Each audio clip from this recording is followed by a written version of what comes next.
Hey, it's time for the Tammy Talk.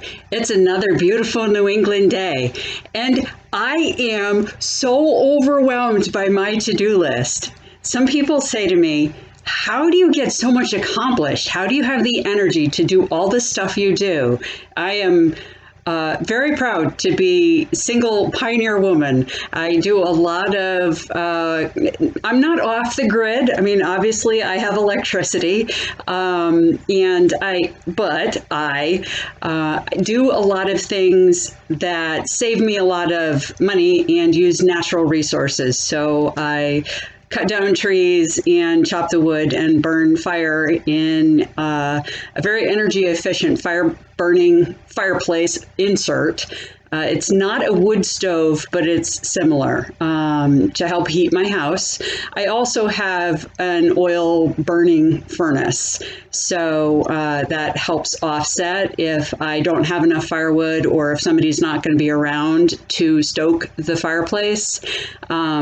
I never don't have firewood. So it's usually the case where somebody's just not going to be around to stoke the fireplace.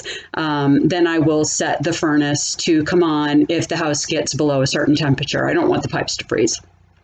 And I don't want us to freeze. I don't want the dogs to freeze, so on and so forth. So, that's our emergency backup. I typically only go through one tank of oil a year, if that. So really, I'm not using the oil very much at all.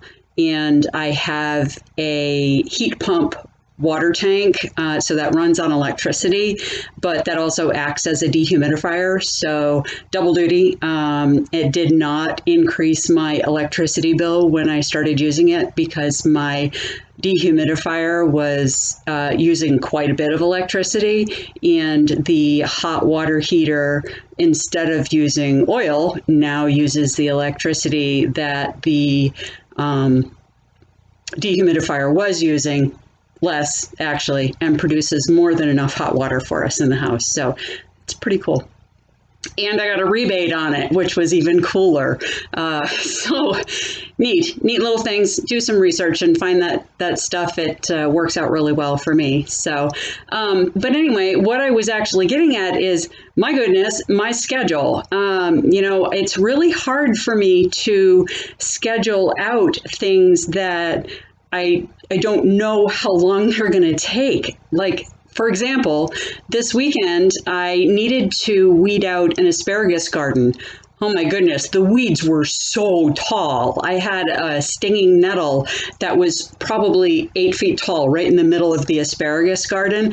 And my asparagus garden is 8 by 8. And I think my weeds were 8 by 8. It was crazy. And, I'd like to block out a certain amount of time to be able to do that, but I just don't know how long it's going to take. And if I only schedule an hour, and in an hour I've only done 2 by 2 of the garden, by the time I get around to it again, that 2 by 2 section may have grown in again. So what a waste of time, right? I want to be able to start to finish, be able to tend to all of the weeds and process the ground cover somehow so that it's worth my while to do it.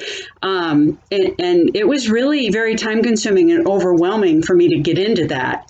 And so that got me to thinking, I need to plan a better way to tackle this kind of task. I think I need to consult a community of like-minded friends who have similar issues. Maybe somebody else has some weeding to do, and we could make weeding parties. I could help them weed, and then they could help me weed. And even though neither of us particularly likes to weed, I think if we spent the same amount of hours but did it together, we could probably get each other's weeds taken care of in the same amount of time.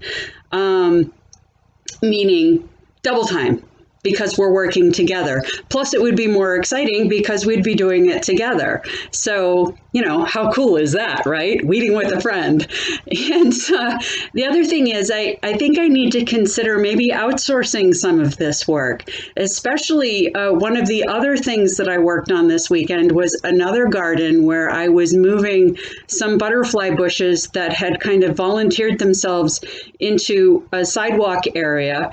and made an impasse for my family. So I moved them into another area where some poison ivy had taken over. And I am so very allergic to poison ivy. And in order to clear the poison ivy, I kind of have to get into a hermetically sealed suit. It's not that bad, but pretty close.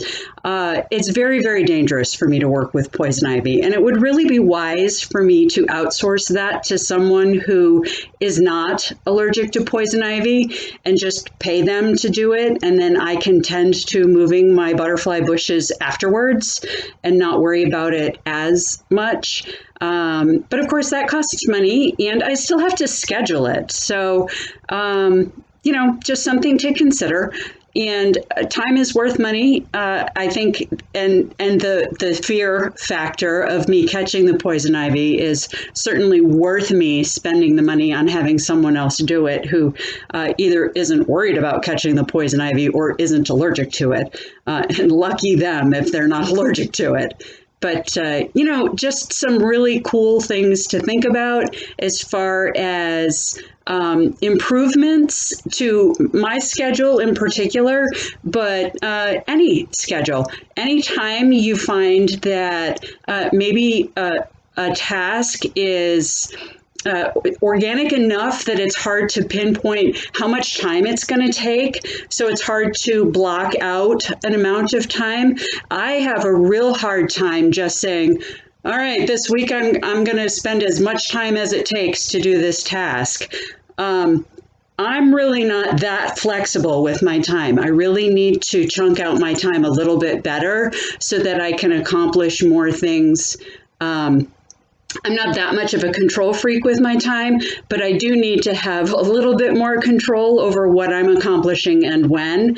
So I never have large expanses of time where I can just work at will and do things until they're done. I have to be able to have more control over how much time I'm willing to allot to certain tasks. And then, like I said before, I'm not sure when I'm going to be able to get back to it because I do have a lot of things on my plate that need attention quite frequently. So just food for thought. And speaking of food, I have to mention food, right? Because that's been my kick lately. I ate my leftovers of the salmon. Oh, it was so good, even those leftovers. And I'm going to be making something again and talking about that probably in my next video, just because I'm on a food kick. So that's it for today. I hope you're having a great day. I'll talk to you again soon. Bye all.